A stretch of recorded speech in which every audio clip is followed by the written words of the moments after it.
Today was Pumpkin Tits' last day in the White House, which is good. For millions of people in America and around the world, the departure of a White House wannabe autocrat who spent 4 years living inside everybody's head made the end of a big long nightmare that we were hoping would end. But Joe Biden's inauguration on Wednesday will be a day of disposition for millions of more Americans who saw Pumpkin Tits as a lone leader who voiced their fear that the modern world scorns their religion, culture, livelihoods, and patriotism. Which, I mean, well, among Pumpkin Tit supporters, it's fake patriotism because they're not really patriots, they're just fake wannabes. Um, when people look at Pumpkin Tits and say, this is not America, they are wrong. His squalidly personified a gap between America's democratic, urban, multiracial citizens and their white, rural, the conservatard counterparts. And his great sin as squatter was that he didn't try to build common bonds and language between an entirely estranged people. He exploited the divide. These facts are indisputable. Pumpkin Tits destroyed millions of people's faith in the U.S. political system by refusing to accept his election defeat and inciting an insurrection against Congress. He inspired radical the far right nationalists. At least he lied every day, which is common with him. His beautiful healthcare plan was a myth. He torched America's global reputation, and he incessantly exploited his job to boost his business and reversing the President John Kennedy's admonition: "Ask not what your country can do for you, ask what you can do for your country." Um, Pumpkin Tits did often raise questions that conventional politicians dodge. Shouldn't the U.S. be tougher on an increasingly hostile China? When will someone actually help ghost towns in the Midwest and the South where industries died at the hands of elite free traders? And why don't prosperous Europeans pay more for their own defense? And what is the sense in sending heartland Americans to die in the Middle East? But he never answered these questions, and for Pumpkin Tits' champion of forgotten Americans, his his only big legislative win was passing a huge tax cut for their corporations and rich. Pumpkin Tits basically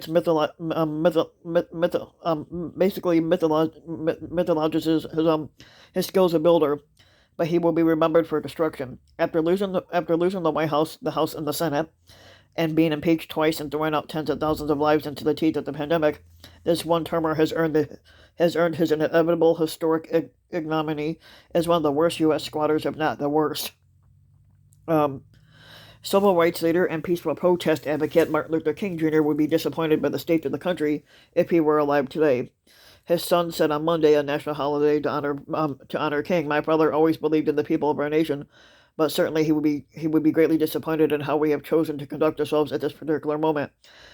But most particularly, probably disappointed in the squatter-in-chief, because the squatter-in-chief is supposed to bring people together and not bring people together to actually intercept your government," Martin Luther King III had told CNN's Brianna Keilar. Um, in the words of one of his campaign dames, Pumpkin Tits has no time for losers, yet he has no choice but to face the consequences of his election defeat this past week, exiting the White House today. He won't go quietly, which we know he won't, but Pumpkin Tits is planning his own send-off with the full military honors which he doesn't deserve, and a 21-gun salute on what could be his last super spreader event as a squatter. But since his sycophants sacked Congress, the guest list for his early morning farewell at Joint Base Andrews may no longer be a hot ticket. Even Anthony Scaramucci, who after a farcical 10-day term as White House Communications Director now refers to Pumpkin Tits as the domestic terrorist of the 21st century, got an invite. Some presidents leave looking like they can't wait to hand over the burdens of office, but others loathe ceding the spotlight. President Richard Nixon, who also left in disgrace, delivered a tearful farewell to his cabinet with the mortal self-justifying line: "Others may hate you, but those who hate you don't win unless you hate them, and then you destroy yourself." Then he was off with that famous two-armed salute, fingers flashing a V for victory at the door of the Marine One. And no one loved being a president, um, like Bill Clinton, but even after the longest of goodbyes, he couldn't bear to let go, stringing out a huge farewell rally at Andrews that some saw as a poor taste distraction for George W. Bush's inauguration. But proving to a sign that read, "Please don't go," the two-termer told fans, "I left the White House, but I'm still here either way."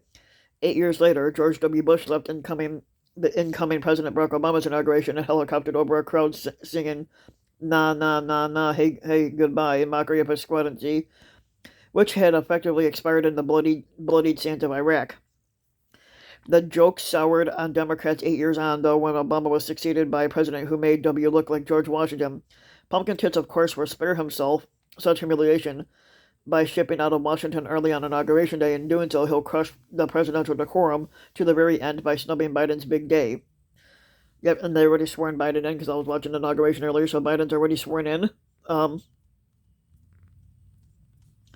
So that's a good thing. But if you like the video, give the video a like and subscribe to my channel if you want more videos like this. And subscribe to Ryan Van Wyk. And then if you want to leave a comment, leave a comment. But if the comment's inbred, you will be removed.